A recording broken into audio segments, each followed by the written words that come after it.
Arcanine, one of the most iconic original Pokemon, and one that the official Pokemon website even calls legendary.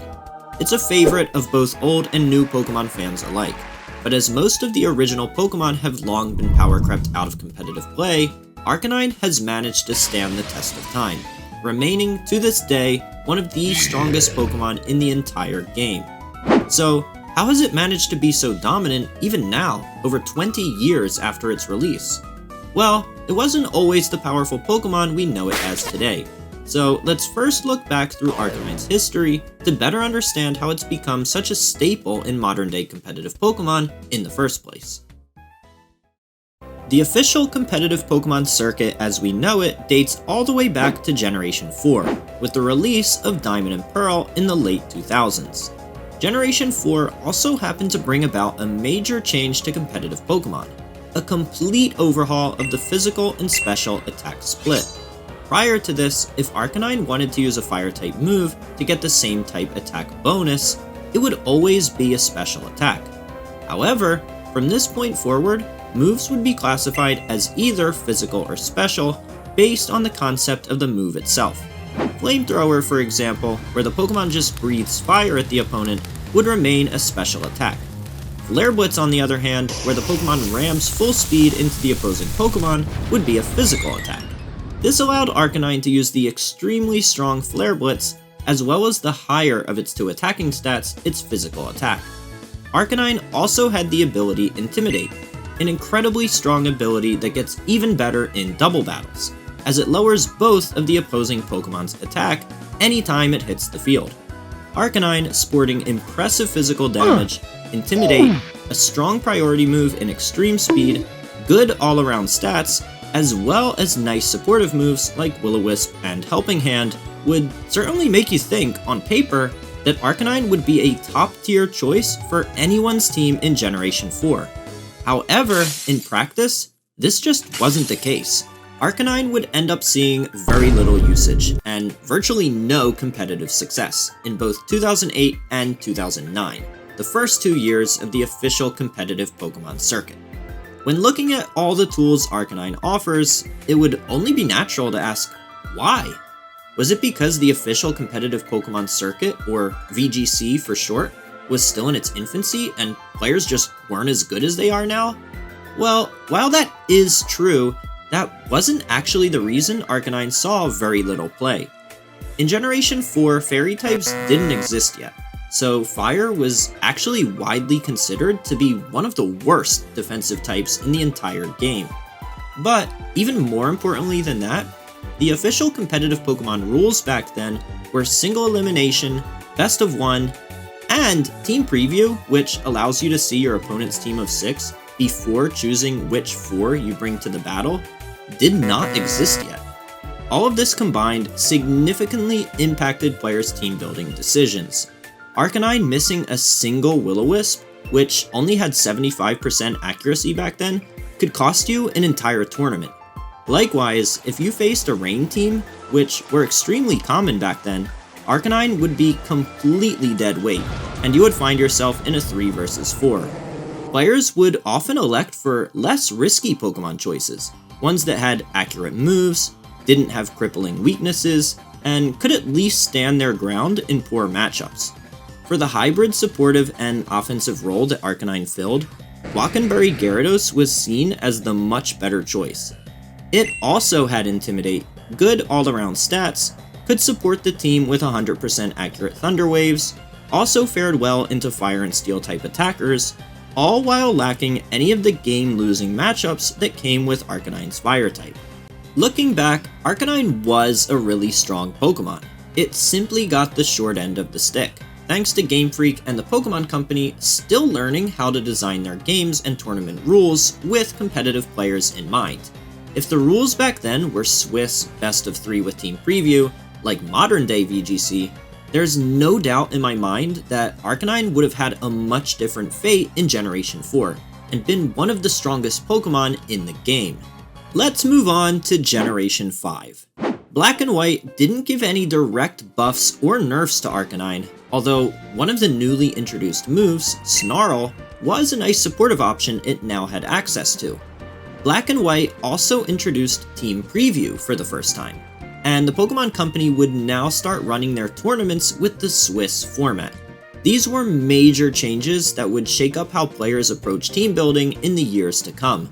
With the main issues plaguing Arcanine in Generation 4 finally gone, was this Arcanine's time to shine? Well, I wasn't lying when I said Arcanine didn't suffer any direct nerfs. However, it did suffer from one major indirect nerf: the introduction of Landorus Therian form. Landorus Therian form was the first real case of power creep in Pokemon's history, but that's for another video. What's relevant here is that Landorus completely took over Arcanine's role on a team, as it became the best Intimidator by far. Not only did it have significantly more attack, but it also had better defensive stats. As far as the competition for the Fire-type role on a team, Heatran became an absolute powerhouse this generation as well, thanks to the combination of the new Fire Gem held item and the Pokemon Mystery Dungeon exclusive event move, Eruption. Volcarona was a newly introduced strong setup sweeper, and even Magmar was more useful as a supportive option. Arcanine would again unfortunately see virtually no usage, and success would remain elusive for it. It's been 2 rough generations for Arcanine, through no fault of its own. But with Generation 6, things finally started to change. With the release of X and Y, the 2014 competitive format restricted players to Pokemon only found in the Kalos region, which unfortunately Arcanine wasn't. 2015, though, brought all the Pokemon missing from Kalos back into the fold, including Arcanine. But this also meant Landorus Therian form was returning as well. How could Arcanine possibly see any play? We saw in Generation 5 how the introduction of Landorus brought Arcanine usage down to practically 0. What could have changed since then? Well, for one, Pokemon introduced a brand new type, Fairy, a type that Fire just so happened to resist. This gave Arcanine a niche to help separate it from Landorus. Even though Landorus was still the much superior Pokemon, Arcanine would not only start to see play, it would even start to see little bits of success. It would achieve not only top 8 finishes in the German, Italian, and UK national championships, but even a top 16 finish at the World Championships. 2016 introduced restricted legendaries into the format, and just like 2010, the last year to feature these overpowered Pokemon, Arcanine was nowhere to be seen. That is, except at the World Championships, where it even managed to sneak a placement into the top 16, a result truly befitting its legendary status. Generation 6, however, was only the beginning. It took 20 years, but with the release of Sun and Moon in late 2016, Arcanine finally became the dominant Pokemon that we know it as today. 2017, like 2014 and 2011 before it, would follow up the release of a new generation with a rule set restricting players to only Pokemon found in that new game's native Pokedex. And for the first time ever, Arcanine would be allowed. It no longer had to compete with legendary Pokemon like Landorus and Heatran for a slot on a team. Generation 6 brought about the Fairy type and increased Will-O-Wisp's accuracy to 85%. Official tournaments were Swiss, best of 3 with Team Preview. Everything was coming together. All of the singular issues that had held Arcanine back for so long were now finally gone, all at once. And with it, Arcanine would have one of the most dominant years of competitive Pokemon ever. It was on almost 70% of all teams, and when you looked at just the teams at the top of the standings, that percentage only went up. It made a fantastic partner to Tapu Fini and Kartana, creating that fire, water, and grass type core that competitive players love.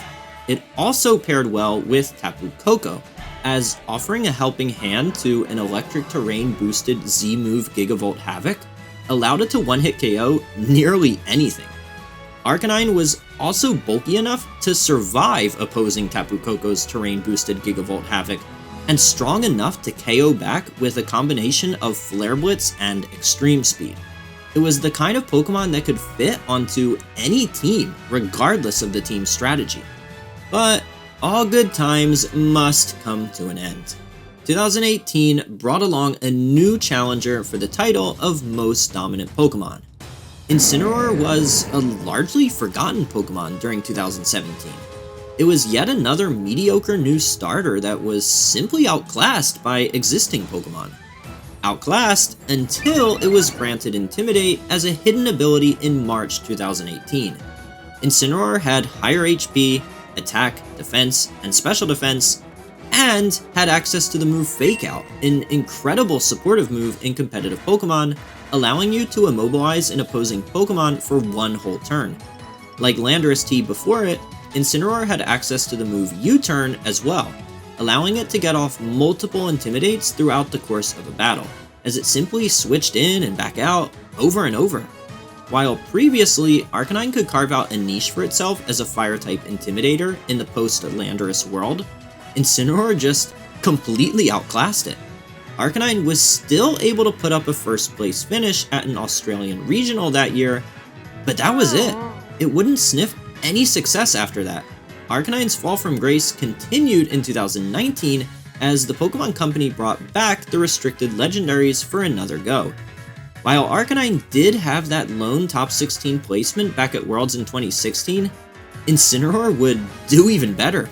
At the 2019 World Championships, it was on 7 of the top 8 teams. By this point, it was clear. As long as Incineroar was in the game, Arcanine would never have success again. Just a few months later, Sword and Shield were released, and like the Pokemon Company tends to do with the release of a new generation, only Pokemon native to the Galar region could be used. Fortunately for Arcanine, it was again included in the limited Pokédex format, while Landorus and Incineroar were not. Like 2017, Arcanine was again one of the strongest Pokemon, as Intimidate, Will-O-Wisp, and Snarl helped limit the damage output of all the strong Dynamax attackers. But it wasn't quite at the level of dominance that it had back in Generation 7. It would spend 2020 hovering between the second and third most used Pokemon, being on about 30% of all teams. It also took home first place at the German and Illinois regional championships with numerous other top finishes. But as luck would have it, something outside Arcanine's control would emerge yet again, plummeting its usage. Only this time, its usage would go to literal zero, as the circuit would be shut down indefinitely due to the once-in-a-lifetime pandemic. By the time competitive play resumed, Incineroar had already become legal. Only this time, it had gotten even stronger, with the newly acquired move Parting Shot.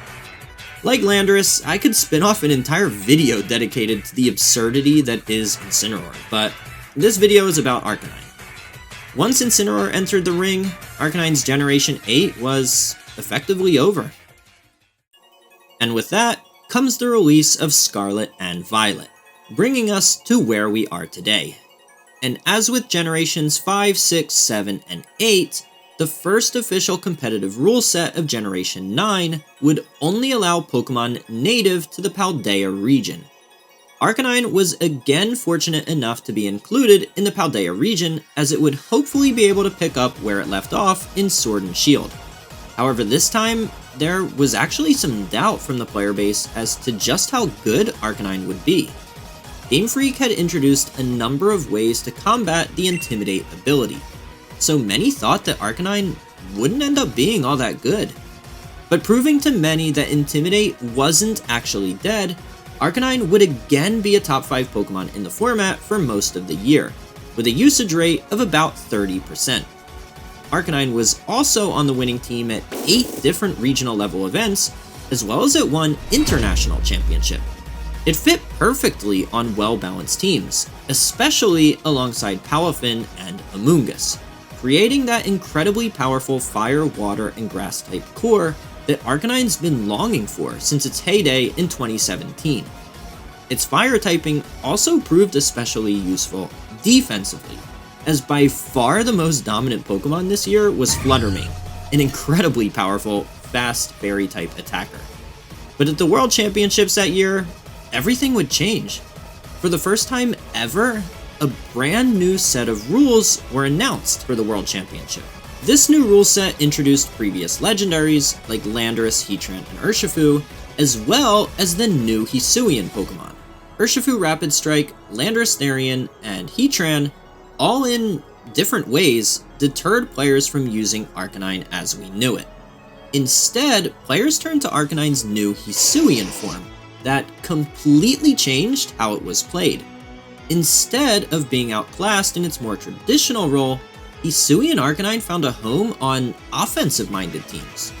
Intimidate was still helpful to improve the survivability of its frailer, more offensive teammates, but the combination of Stab Rock Slide and Terra Normal Extreme Speed gave Arcanine a niche that no other Pokemon could fill. Even Terra Blast sets with Terra types like Grass and Fairy have seen a lot of success, improving its matchup against common fighting types like Urshifu and Iron Hands.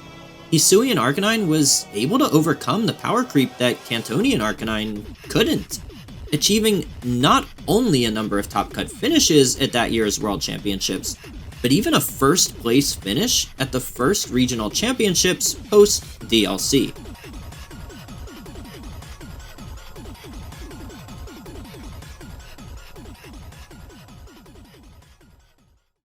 Arcanine has had a long and storied competitive history. It's had to fight through a lot of power creep over the years, and also reinvent itself with its Hisuian form's drastically different playstyle. It's been the most dominant Pokemon in the format at times, but also suffered through years where it was completely outclassed by stronger Pokemon. It was never given any Mega Evolution, Special Z move, or Gigantamax form, and yet it still managed to become the 4th highest earning Pokemon of all time, and remains a top tier Pokemon even to this day.